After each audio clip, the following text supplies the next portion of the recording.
Guys just flapping gums at each other. Any chance they get. The fight clock is brought to you by Modelo.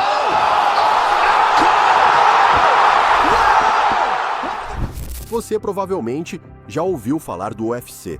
Mas o que você sabe sobre as origens desse gigante do MMA? Saiba que a verdade por trás do evento que revolucionou os esportes de combate vai muito além do que os holofotes mostram. Em 1993, uma ideia ousada e aparentemente simples mudou para sempre o cenário das lutas. Um torneio radical, sem regras definidas, onde diferentes estilos de artes marciais se enfrentavam numa batalha brutal e imprevisível. Quem seria o mais forte, o mais resistente, o mais habilidoso? Naquela época, ninguém poderia prever o impacto que o UFC teria. O evento, que começou quase como uma experiência, rapidamente chamou a atenção do mundo, oferecendo um espetáculo de coragem, resistência e pura adrenalina. O que parecia uma ideia maluca de testar as artes marciais se transformou em algo muito maior, com estrelas que conquistaram os corações dos fãs, transmissões milionárias e um alcance global.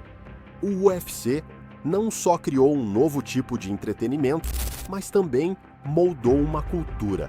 Mas o caminho até o topo não foi fácil. Por trás das vitórias e dos títulos, há uma história de batalhas internas, controvérsias e desafios que muitos desconhecem. E é essa história, cheia de reviravoltas e momentos cruciais, que vamos desvendar agora. O UFC surgiu nos anos de 1990 como uma ideia ousada, colocar lutadores de estilos completamente diferentes frente a frente, sem quase nenhuma regra, para descobrir qual arte marcial era realmente a mais eficaz em um confronto direto. Essa visão nasceu da mente de Rorion Gracie, membro da icônica família Gracie, conhecida por popularizar o jiu-jitsu brasileiro. Rorion havia se mudado para os Estados Unidos nos anos 1970, ensinando jiu-jitsu em sua garagem na Califórnia e desafiando outros lutadores em combates chamados Gracie Challenge. Esses desafios eram intensos e reais, uma forma de provar que a técnica da família superava a força ou tamanho. Mas Rorion queria mais. Ele sonhava em levar essa experiência para um público maior e criar algo tão inovador quanto arriscado. Foi então que Rorion encontrou Art Dave, um publicitário fascinado por artes marciais. Dave adorava a ideia de testar estilos diferentes e, ao ouvir sobre o Gracie Challenge, enxergou um espetáculo com potencial comercial gigantesco. Juntos, começaram a planejar um torneio em que boxeadores, karatecas, wrestlers, praticantes de kung fu, kickboxers e mestres do jiu-jitsu poderiam se enfrentar. Queriam um evento brutal e autêntico, algo que faltava nos esportes de combate mais tradicionais, que já estavam cheios de regras. Eles sabiam que tinham algo único, mas ainda faltava um detalhe essencial: dinheiro. Dave saiu em busca de investidores e apresentou o conceito à Semaphore Entertainment Group, mais conhecido como SEG, uma empresa de pay-per-view liderada por Bob Meowitz. A SEG ficou intrigada pela ideia de lutas sem quase nenhuma regra e viu nisso um atrativo para um público faminto por algo visceral e inédito. Com o financiamento garantido, o UFC começou a ganhar forma. O primeiro evento foi marcado para 12 de novembro de 1993, em Denver, Colorado, onde as leis locais eram menos rígidas sobre combates. Isso era crucial, pois a proposta inicial do UFC era oferecer algo o mais próximo possível de uma luta real, sem as limitações das regulamentações tradicionais. O UFC 1 foi planejado como um torneio eliminatório realizado em uma única noite. Não havia categorias de peso, rounds ou limite de tempo. Os lutadores podiam usar suas técnicas livremente, com apenas 2 proibições: nada de morder ou enfiar dedos nos olhos. O resto valia tudo. A ideia era simples, mas audaciosa: responder à eterna questão das artes marciais sobre qual estilo realmente dominava. Entre os participantes, Royce Gracie, irmão mais novo de Rorion, foi escolhido para representar o jiu-jitsu, estratégia pura. Apesar de sua aparência frágil e magra, Royce demonstraria que a técnica superava a força bruta. Outros competidores incluíam Ken Shamrock, especialista em luta livre, e Gerard Gordeau, um kickboxer temido. Quando o UFC número 1 finalmente aconteceu, foi um choque. O público, acostumado a esportes de combate repletos de regras, ficou boquiaberto com a brutalidade e o realismo das lutas.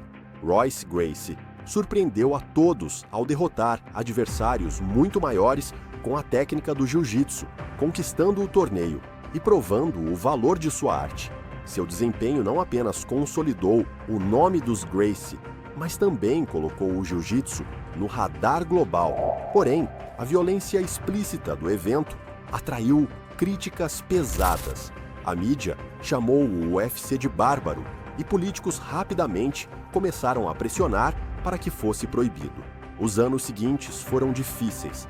Embora o UFC tivesse um público fiel, a rejeição de grandes redes de TV e a crescente regulamentação nos Estados Unidos dificultaram sua expansão. Eventos como o UFC 2 e o UFC 3 mantiveram um formato quase sem regras, mas o cerco se apertava.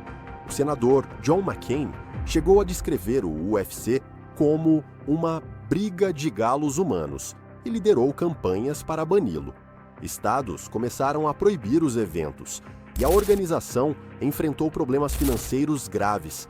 Em meio ao caos, em 2001, o UFC encontrou uma nova direção. Lourenço e Frank Fertitta, empresários do ramo de cassinos e fãs de artes marciais, compraram a organização por apenas $2 milhões. Eles trouxeram Dana White, amigo próximo e empresário de lutas, para liderar o projeto como presidente. Sob a nova administração, o UFC foi reformulado. Regras claras foram introduzidas e o evento começou a se alinhar às regulamentações esportivas para ganhar legitimidade. Essa transformação marcaria o início de uma nova era, mas ela só foi possível graças à visão arrojada de Rorion Gracie e Art Davie, que lançaram as bases para um legado que revolucionaria o mundo das lutas. A prioridade era legitimar o UFC como esporte.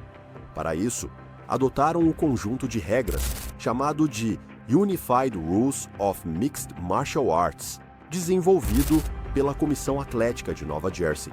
Essas regras introduziram categorias de peso, limites de tempo, uso obrigatório de luvas, proibição de golpes ilegais como cabeçadas e golpes na nuca, além de árbitros treinados para proteger os lutadores. Essas mudanças deram ao UFC um ar mais profissional e facilitaram sua aceitação por comissões esportivas e patrocinadores. Outra estratégia crucial foi a aposta em marketing e distribuição. Os Fertitta investiram pesado em contratos de transmissão, conseguindo um acordo com o canal Spike TV em 2005, que permitiu a criação do reality show The Ultimate Fighter. Esse programa foi um divisor de águas, dava ao público acesso aos bastidores da vida de lutadores e, ao mesmo tempo, promovia combates emocionantes. A temporada inaugural culminou em uma luta épica entre Forrest Griffin e Stephan Bonnar, que foi assistida por milhões de espectadores e consolidou o UFC como um fenômeno cultural. Após o sucesso do reality, as vendas de pay-per-view dispararam e o UFC começou a faturar milhões. Com o aumento da popularidade, o UFC ampliou seu alcance internacional.